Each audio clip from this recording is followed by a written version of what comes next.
Oh, okay, bro. Just gonna continue the journey. Continue the Annapurna circuit. Yes. Good morning. Walking to Koto and towards NaarPhu Valley this morning. It's a beautiful day, clear blue sky, sun shining, amazing time. Yeah, man. Annapurna, I'm coming, baby. After a short walk, Siristai got a vehicle down to Besisar and to Pokhara. We waved each other goodbye, and now I was on my own. Climbing up the stairs and I'm climbing up the stairs to Timang. It's a great day. Arriving at the village of Timang. The trail ahead was fairly easy except for the uphill section to Upper Timang. Looking back, you could see the peak of Manaslu still very shy. I had blisters on top of blisters in the past 14 days. Today I was wearing slippers, a size short, but it was a complete relief. Crossing the first steel bridge of the day, heading from Thanchok to Koto. Annapurna trail had a good number of trekkers. I would be leaving it behind at Koto and heading to the far lesser traveled world of NaarPhu. It took me 5 hours to reach Koto with all the food that I'd carried, all in the hopes of having to make camps in the next 4 days. The first bridge to the valley of NaarPhu, crossing it. It's looking good. 6-7 hours of hike up to Meta. I registered myself at Koto before entering NaarPhu. Inside, I was nervous, my senses high on alert, but I was ready for what was to come. I tried to stay low profile, yet still enjoying the journey and filming as much as possible. I saw some people walking down to Koto, spoke to every one of them to keep myself at ease. It's been 2 hours since I started walking into the forest towards NaarPhu from Koto, and I haven't still seen the first hotel. It's all walks through the jungle, along the river. I'm hoping to reach Meta, which is still 4 hours away from here. It will be about 6 p.m. in the evening. Hopefully it's not really that dark to be walking in the forest. You know, safety first, always walking here in the restricted area alone. Yeah, but it's been great so far. I passed through the woods, cave shelters and pilgrims resting places. There are 2 hotels in between Koto and Meta where the owners insisted that I stay the night, but I had Meta in mind. The gorge was very narrow and intimidating. The trail was fair and clear. I enjoyed walking it.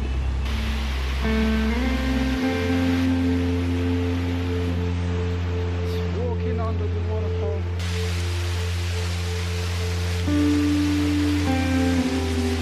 The final hill up to Meta was extremely tiring as the night came in.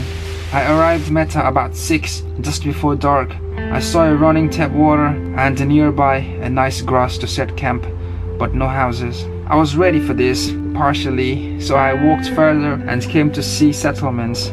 At first I hesitated, but finally made an approach and was welcomed by this nice family. Settled down here in the village of Meta.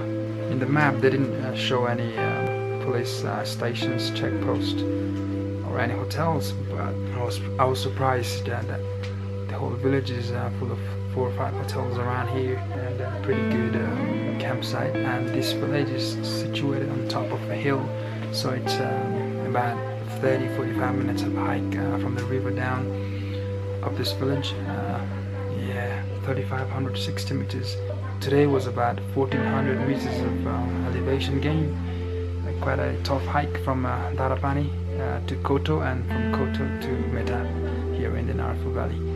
And tomorrow morning I'll be heading towards Phugao, where I'll be staying for the night. And yeah, food is being cooked right now. Another set of dal bhat. Looking forward to it, you know. Feeling warm next to the stove here. It's amazing. Good morning, everyone. It's a cold morning, 5:50, and it's all cloudy up here in Meta. I was hoping for a clear day, clear morning, but yeah man, it's looking grey. I think it's gonna rain. It's cold. It's drizzling. Might rain later in the day or later in the morning. But yeah, if it's cloudy and if it doesn't rain, then I'll move on to Phu, which is about 6 hours away from here. But it's a great feeling to be up here. So natural. After walking for 11 hours the day before, today was fairly a short hike. At least it was supposed to be so. This rock wall opposite to Meta looked gigantic and mysterious, lost in the clouds. It was the eastern section of the Pisang Peak.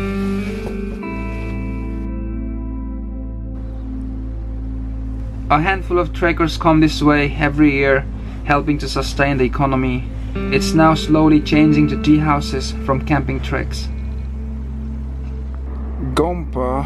Tomorrow when I come down from Phu to Nar, I'll be arriving here at this Gompa and climb the hill all the way to Nar. Looking steep.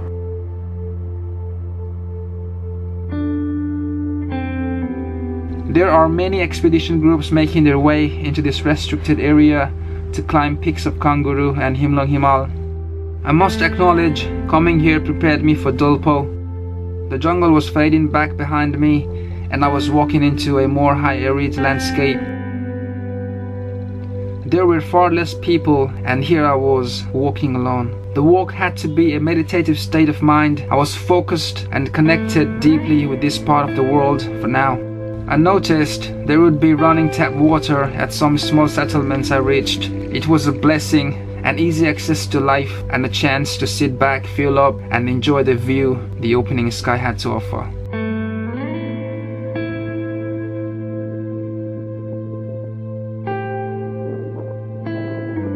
Nar and Phu were the only main villages here. The rest of the settlements that I saw and thought abandoned were actually their sub-villages.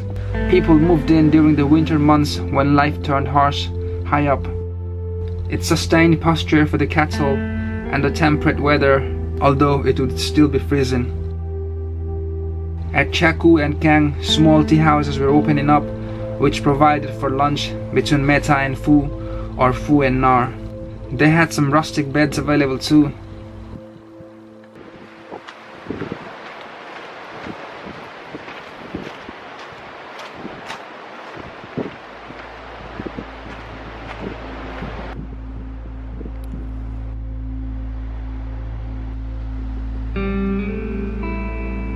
I spent half my time looking up on these canyons, awed by its beauty. And I was also hoping to see some animal movements, therefore I was on a frequent lookout. The most amazing thing to see were the rugged peaks and the loose rocks that sat quietly waiting to be blown away.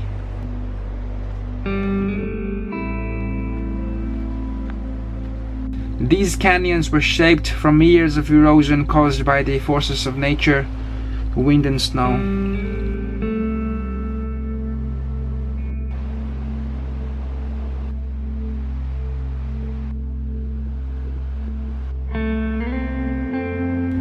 I had some sightings of Nor, or the Himalayan blue sheep, up on a hill before the village of Phu. They were perfectly camouflaged into the terrain. At first, it was just one, then two, later followed by the whole family.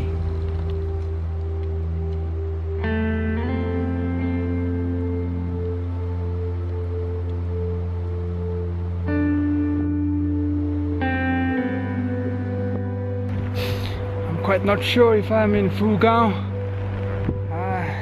I've been backtracking for about an hour. I went all the way to the top of the river. I couldn't find a trail to village, and then I came back and I took a trail towards this place. There seems to be a village, but it's all devastated, you know, it's broken. I'll try to hike off 15 minutes up there and see if there is any village. because this is all deserted, man. And it's already 4 o'clock. And the last village that I saw in Chaku was 3.5 hours away down the valley. And I'm not sure if this is the right one, man. Here, where are you? Oh my days.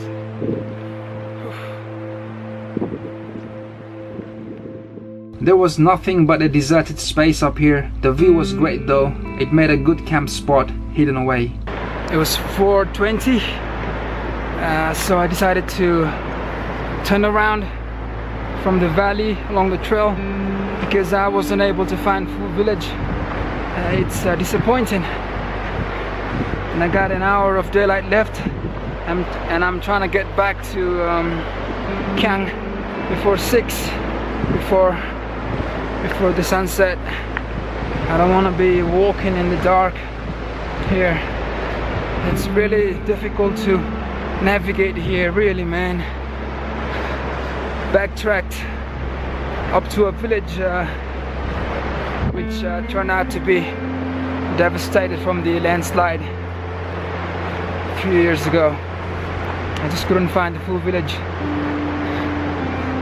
So disappointed, and I'm really thirsty. Haven't drank water for 5 hours already.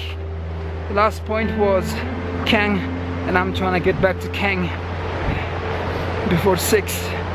It's 5 now. It's a tough day. It's a beautiful place, but it takes a lot of energy out of you. These men and women were carrying final round of loose sand from the river below up to Kang. They were helping build hotels. Workers came in here from as far as Dang and Rolpa districts of Nepal, masters of carpentry and builders. They were earning a minimum of 1,000 rupees a day. It's about 8:15 in the evening. I wasn't able to find Phu village, so I turned around and I came down to Kang. This place has small houses, but no one's living there. This place is used for the people from Phu to settle down here in the winter time. There's a hotel being built, but they don't have any rooms yet. But I was very lucky to find a family who was able to provide me with hot meal, and there is no room for sleeping, so they let me stay in this place. It's an open space. Yeah, there's a roof up here, but there's no wall. It's an open space. That's where I came from, and I've set up my camp here. This is my backpack, my sleeping bag. Now this is my tarp.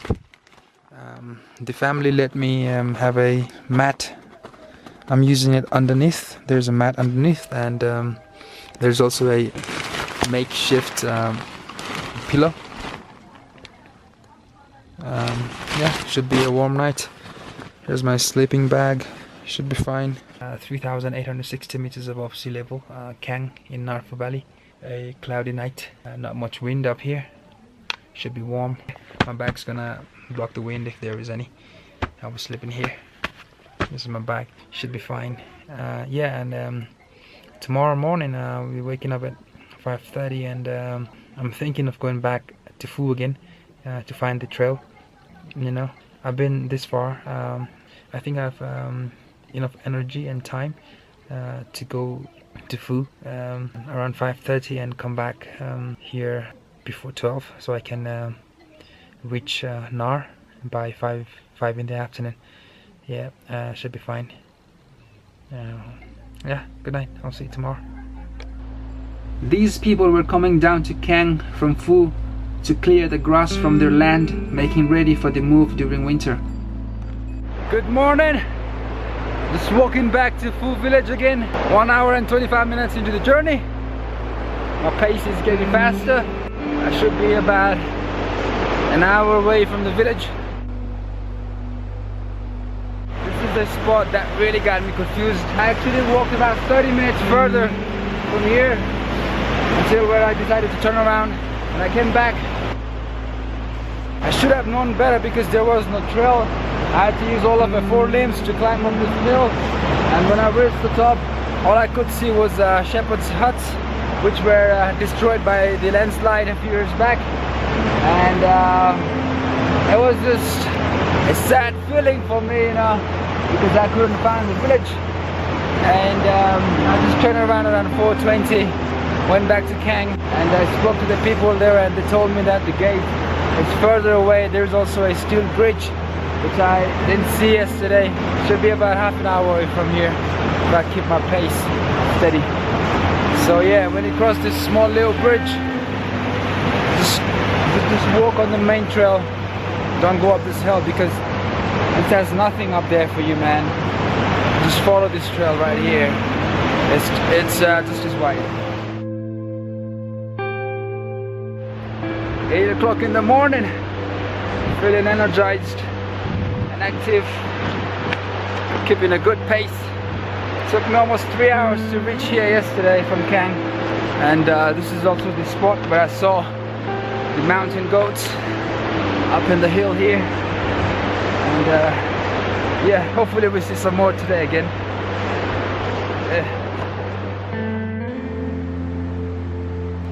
The river narrowed and the canyons at arm's reach. The black sand in the river washed down from the valley far up north. This is exactly the spot that I turned around in this gorge. What I saw yesterday was the rapid river, the gorge, the narrow gorge. I wasn't able to see any trails, any bridge. All I saw was this gorge, like the end point of everything. I did take a picture, and I went back to Kang and I looked back in the picture, and what I saw in the picture was what I didn't see when I was here. The gateway to Nepal Valley right up there. Maybe it was the light. It's perfectly camouflaged with the hill, man. Maybe I was tired, thirsty, and I wasn't able to see the gate. I was only about 15-20 minutes away from the village, and I turned back. I feel so pity, but I'm glad that I came back again this morning to see the village. It's only about 8:15 in the morning right now, and looking forward to what is on the other side of this rock right here, which is yeah. On the previous day, the monolith marked the end of this trail for me. Finally here, found the gate, full village just beyond this. Beyond, I saw distant trails and the village still unknown. From the gate, it took me another 45 minutes to reach Phu. There were also some old zongs, a Tibetan style fortresses, parts still intact on the hills. The valley sort of opened up and the wind subsided. I saw beautiful long trails of money walls and chotans. Looking back from the village, you could still see the peak of Kangguru Himal. In the north, Ratnachuli was towering the landscape. High up in the hill was the old village of Phu, the village perfectly intact with the landscape. The village sees several expedition groups making their way towards Himlung every year. There is an old monastery, Tashi Lakangompa, further up the village, where you can go to get blessing from Lama Karmasonam Rinpoche, who came to Nepal with the Dalai Lama in 1959. Since I didn't need to make camps, I had some pack of noodles and biscuits to share with his kids. The village was empty today because most of the adults were in Kang, clearing the houses and land from the wild grass. The village was quiet, the sun was warm and bright. I spent an hour walking around the village. The houses were made of mud and stones put together. The roofs were full of dried wood and dried grass.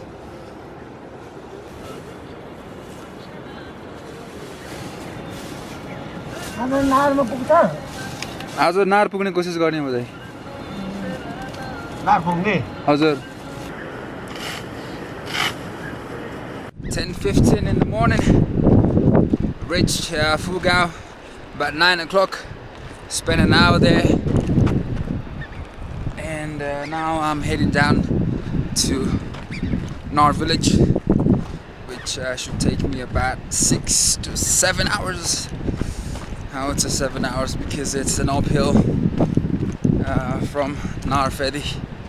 700 meters of steady uphill climb to the village.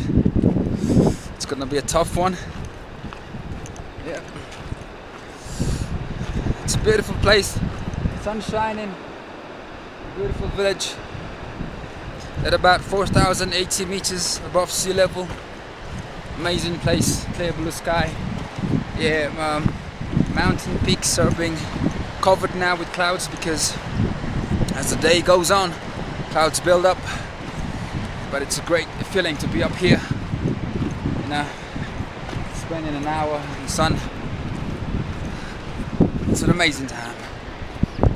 Seriously, man. It's beautiful. I love it. I just love my country, man. You know, it's a good vibe. Mountains.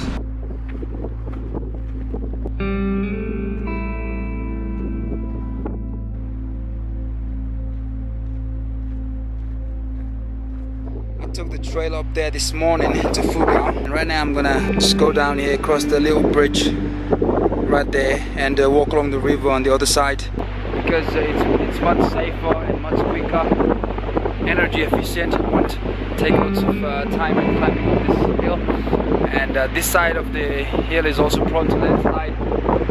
It's a slope, and across the river it's much safer. It's about 30 to 45 minutes walk once you cross the bridge along the river, and there's another little bridge. You cross it and walk to the left hand side of the valley.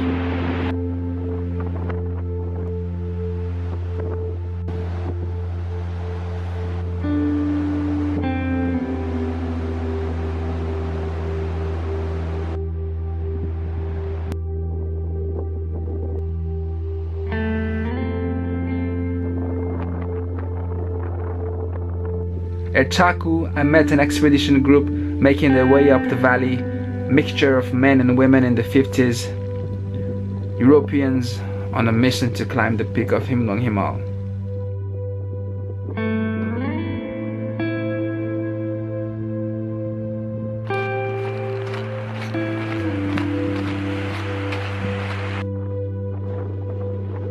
This one's a tough one. Walking along this landslide area, down to NaarPhu Valley. There's a bridge to be crossed, Manaslu right there, and I'm finding my way down this rock from area. It's gonna be a tough one, mate. Yeah. The trail on the Hoodoos was eerie before the bridge, which was even more eerie in itself.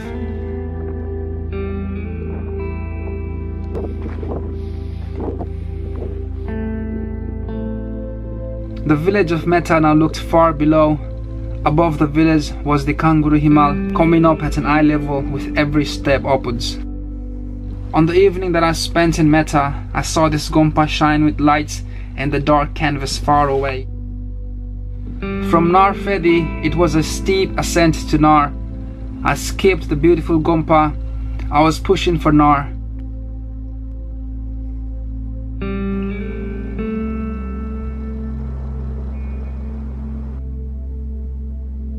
Almost there to Naar village, maybe about half an hour away. I'm already on the top of the hill. Clouds coming in from below. It's covering everything. This was the first gate of Naar. It was locked from the inside, so I had to use some force to loosen up the log that held it up. Inside was pasture with yaks and horses. I passed through a long line of morning walls and totems. Naar village. People were gathering their final load of barley before the day's end, their last harvest before the winter. It was a huge village with lively vibe. There were chotans and stupas in the center of the village as well, and some gompas on top of the village. I was taken back in time walking through the village. It was rich and life passing by as usual.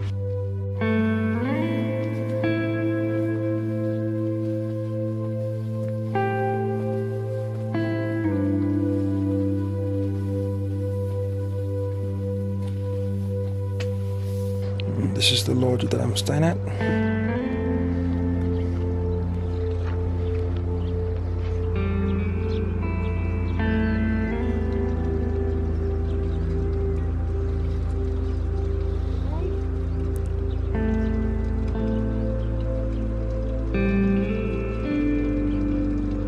Good morning, walking towards Kangla Pass from Naar village.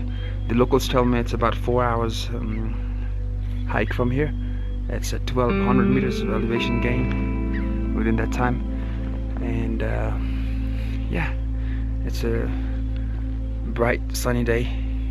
It's warm right now. I know it's 7:15 already, and it's quite late for crossing the pass, but yeah, we'll make it, don't worry, you know, we're fine. It's a beautiful village. It's amazing. It's there. It's wonderful people up here. 85 houses. That's a lot. You know, it's a beautiful place.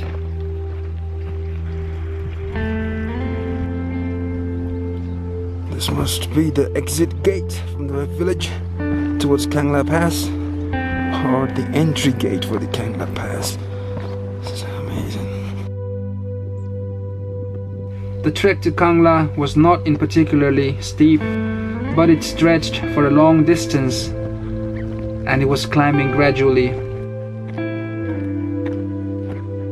Looking at Pisang Peak in the back, Pisang Peak, and just below the sun is Kangguru Himal. Alone on the trail, the only man walking towards Kangla. Pisang Range, yeah, Pisang Range, the main peak. This is a range, walking all the way up, slow and steady. Looking back at Kangguru time and again, mesmerized by its beauty. The trail was wide on the pasture, which had many yaks and horses grazing on it.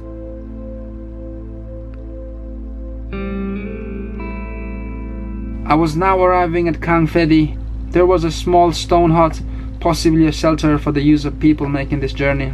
In the bridge, I stopped for coffee and biscuit before making the final climb on the scree. Looking back to the moraines, steep pass. Should be about an hour and a half away from the top. Above 5,000 meters, I was now stopping at every 10 steps to catch my breath, which was blown away.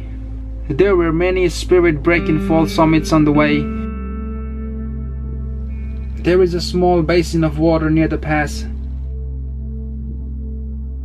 I had to walk with care here in this loose scree, a winding trail off to Kangla. The knife-edge pass could only hold a handful of people. 4 hours 15 minutes, and here I am at the Kangla Pass. Ah, it feels great.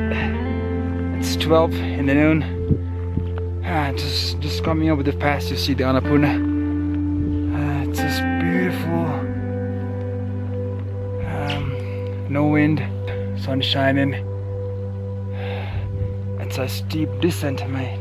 Steep. All the way down to Nuala. Yeah, all the way down.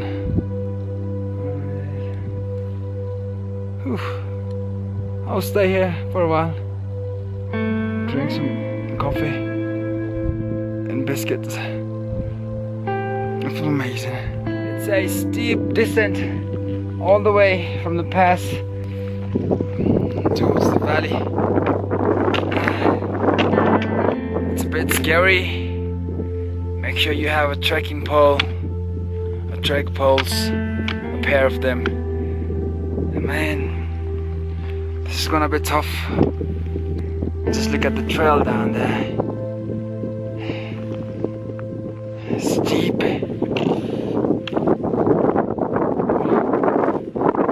I was hoping to run down, but this is the tough one. Gotta be extremely careful.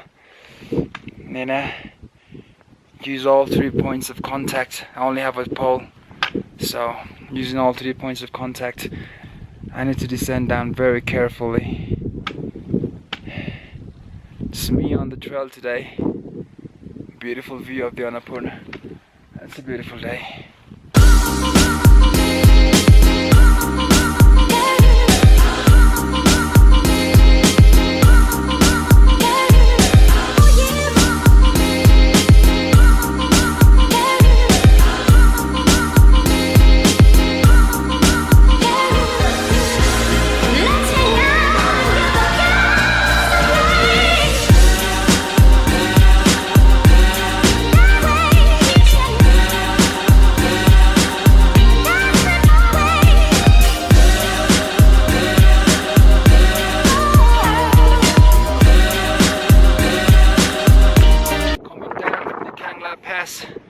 Was the toughest section of the trail so far.